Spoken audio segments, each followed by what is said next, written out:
अभी जो हमने मेथड किया था, अभी तक जो मेथड चल रहा था, जो x bar is equal to sigma f i x i over sigma f i हम लेते थे, ये जो मेथड हम यूज करते हैं इसको हम कहते हैं direct method.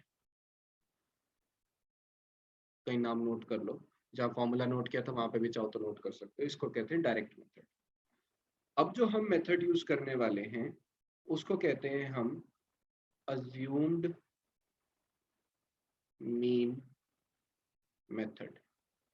Now as the name suggests, हम एक मीन अपने हिसाब से अज्यूम कर लेंगे, हम मान लेंगे कि चलो ये मीन है, और फिर क्या करेंगे, हम देखेंगे कि जो हमने मीन माना है, सपोज एक मैं छोटा सा ब्रीफ अप दे देता हूँ। सपोज करो कि मैंने ऐसा मान लिया कि डेटा का जो मीन है ना वो 220 है, और फिर मैं निकालता हूँ कि डिविएशन कितना है। डिविएशन का मतलब क्या होता है? डिविएशन मतलब कि आप कितना भटके हो। मैंने सोचा था कि मैं 3 घंटे पढ़ाई करूंगा आज, क्योंकि दिन खाली था, तो टाइम निकाल लेते। पिछले बार टेस्ट में फेल हुए थे, इस बार फोड़ना है, क्लास में थोड़ी सी इज्जत बनानी है, तो 3 घंटे इस बार सेल्फ स्टडी के निकालेंगे। लेकिन 15-20 मिनट पढ़ने के बाद, चलो 1 घंटा पढ़ने के बाद लगा कि नहीं यार, अब अपने से नहीं हो पाएगा। तो डिविएशन कितना आ गया? 2 घंटे का डिविएशन आ गया। कितना भटक गए? 2 घंटे से भटक गए, कम पड़ गए 2 घंटे। ठीक है। अब ऐसा भी तो हो सकता है कि 3 घंटे सोचा था कि पढ़ेंगे, लेकिन 3 की जगह 4 घंटे पढ़ लिए, तो चेंज आया ना, एक्स्ट्रा हो गया। तो डिविएशन कितना आ गया यहाँ पे? 1 घंटे का। तो 1 घंटा अगर फालतू पढ़े हो तो डिविएशन 1 आवर का, 2 घंटे अगर कम पढ़े हो तो डिविएशन कितना हो गया? -2 का। समझे? तो कितना भटके, वो इस चीज पे भी निर्भर करता है कि ज्यादा किया है या कम किया है। तो ऐसे ही अज्यूम्ड मीन, सपोज करो कि मैं कह देता हूँ कि इस डेटा का मीन जो है वो 220 है, अज्यूम ही तो किया, कुछ भी कर लो। तो मैंने 220 मान लिया। बाद में मुझे पता चलता है कि जो मैं भटका हूं ना अपने मीन से, वो 3 यूनिट भटका हूं। इसका मतलब मैंने 3 यूनिट फालतू ले लिया, या 3 यूनिट कम भी ले सकता हूँ। ठीक है। तो डिविएशन मेरा अगर 3 का आया, तो मुझे क्या पता चल गया कि मुझे यहाँ पे 220 में, सपोज करो ये 3 ऐड करना है, तो नया मीन क्या हो जाएगा? 223। फालतू लिया होता तो सब्ट्रैक्ट कर देते, कितना हो जाता? 217। ये कौन से मीन्स होते हैं? ये एक्चुअल मीन होते हैं। ठीक है। तो ऐसा ही कुछ अब हम यहाँ पे करने वाले हैं। तो हम सबसे पहले क्या करते हैं कि एक मीन मान लेते हैं अपने हिसाब से, और वो मीन जो होता है वो किससे आता है? ऑब्जर्वेशन का होता है पार्ट, या फ्रीक्वेंसी का पार्ट होता है मीन?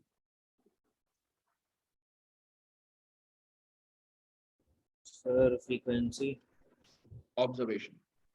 मीन वैल्यू जो होती है, या मीडियन या मोड आगे पढ़ोगे, ये सिर्फ ऑब्जर्वेशंस पे काम होती है, ये ऑब्जर्वेशंस में से आती है, फ्रीक्वेंसी में से नहीं होती है। ठीक है, याद रखना। सर तो मीन ऑब्जर्वेशन तो हमेशा चेंज भी हो जाती ऑब्जर्वेशंस है। का होता है। ठीक है। सर ऑब्जर्वेशन तो चेंज भी हो जाती है। क्या?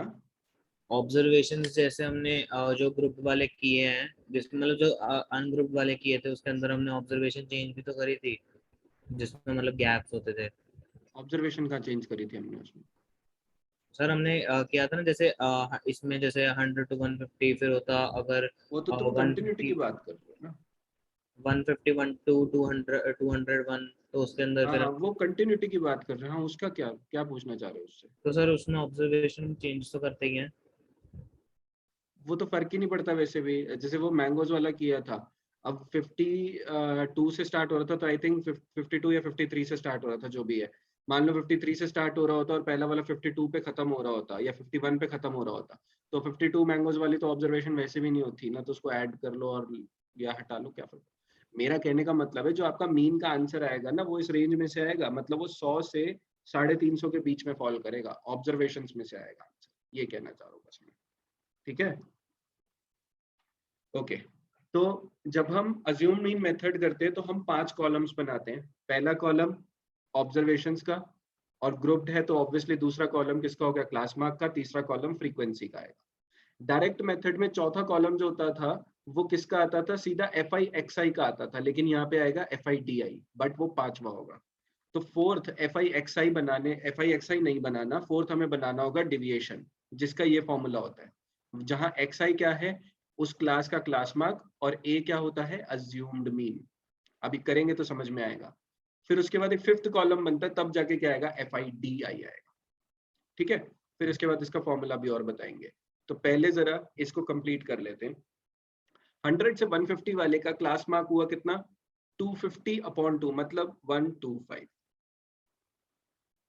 उसके बाद सब में 50-50 का गैप चल रहा है, ऐड करते रहो, कंप्लीट करो इसे।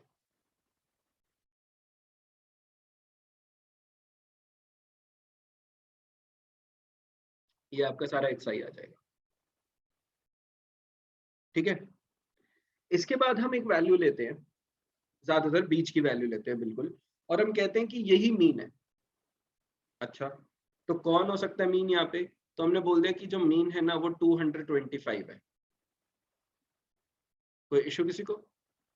अज्यूम ही तो करना है, सर तो हमने अज्यूम कर 225 लिया। कैसे लिया? क्या? मतलब 225 भी कैसे लिया? अज्यूम ही किया, बीच तो वाला ले लेता हूँ मैं ज्यादातर। किसी में मतलब जो भी हमारे क्लास मार्क में से कोई भी ले सकते हैं? हाँ, ले सकते हैं, बट कोशिश यही रहेगी कि बीच वाली लो, बीच वाले में से आंसर ज्यादा सही रहता है, एक्यूरेट आता है, ठीक है। तो हमने मीन ले लिया क्या, 225। तो मतलब हमने ए की वैल्यू मान ली कि बाबा ये 225 है, अज्यूम मीन। तो अब देखते हैं कि हम जो सोच रहे हैं कितना सही सोच रहे हैं, कितना गलत सोच रहे हैं।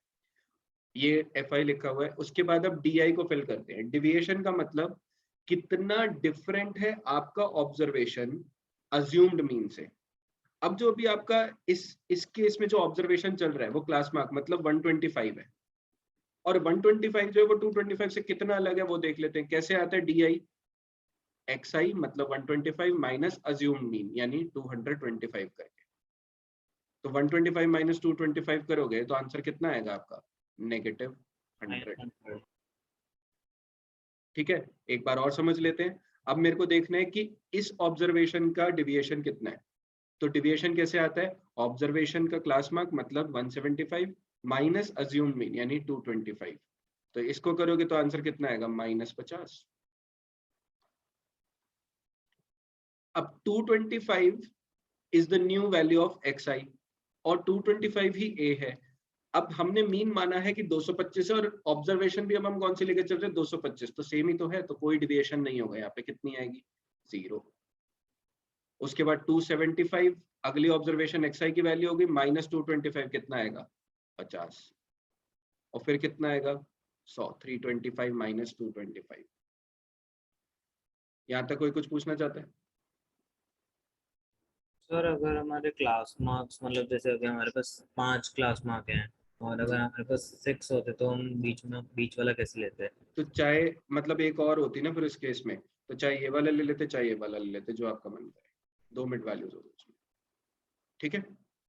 अब सारे एफ आई डी आईज निकालते हैं। एफ आई डी आई मतलब एक ये वाला कॉलम और एक ये वाला कॉलम, इनको मल्टीप्लाई करना है हमको। तो करते हैं मल्टीप्लाई। 4 इंटू -100 करोगे कितना आएगा, -400।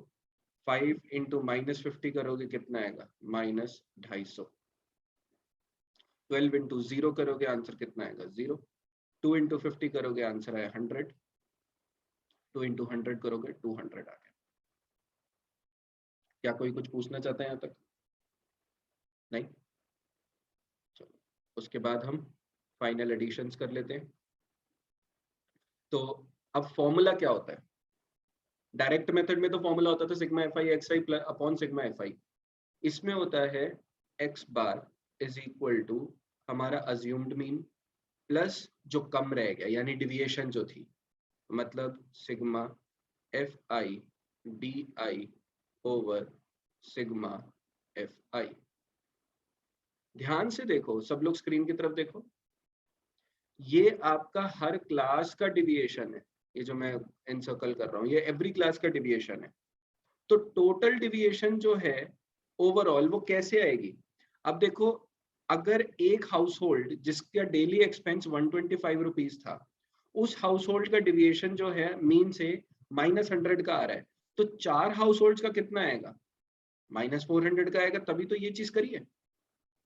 इसका मतलब मैंने यहाँ पे क्या किया है, सभी के डिविएशंस का सम किया है, मतलब इसीलिए यहाँ पे मैंने सिग्मा एफ आई डी आई लिखा है। बात समझे? तो अगर एक फैमिली की वजह से 100 का डिविएशन आ रहा है, तो 4 फैमिलीज की वजह से 400 का डिविएशन आएगा। अब मेरे को तो सारी फैमिलीज का डिविएशन कंसिडर करके चलना है ना, इसीलिए मैं सारे एफ आई डी आईज का सम करके चल रहा हूँ। किसको ये बात समझ में नहीं आई है? सबको आ गई? सुहानी अपनी वीडियो ऑन रखो। तो अब सिग्मा FIDI करते हैं, कितना आएगा देखते हैं। -400 -250, ये बन गया -650। ये तो जीरो, इसका कुछ करना नहीं है। 100 और 200, ये कितना बन गया +300। तो आंसर कितना आता है -350। ठीक है। रही बात सिग्मा FI की, वैसे तो क्वेश्चन में दे रखा है 25, लेकिन चेक करने के लिए चाहो तो कर सकते हो। 4 और 5 9 और 2 11 और 2 13 और 2 25, ओ सॉरी 15, 1 और 1 2, तो 25 आया ना। ठीक है, तो ये तो 25 आ गया तुम्हारा। तो अब इनको वैल्यूज को पुट करते हैं, तो x bar is equal to जो हमने सोचा कि मीन ये होगा, प्लस जो हमसे टोटल गलतियां हो सकती है, यानी FIDI का सम कितना आया था -350 अपॉन 25। तो ये कितना बनेगा 5 5 25, 5 7 35 और 0 5, और ये बन गया कितना 14। तो x बार यहाँ से कितना आता है 225 प्लस -14, प्लस ऑफ -14 मतलब 225 -14 हो गया ये। तो अज्यूम्ड मीन्स मेथड से हमारा जो आंसर आता है वो कितना आता है 225 -14 करोगे, आपका आंसर आएगा 211।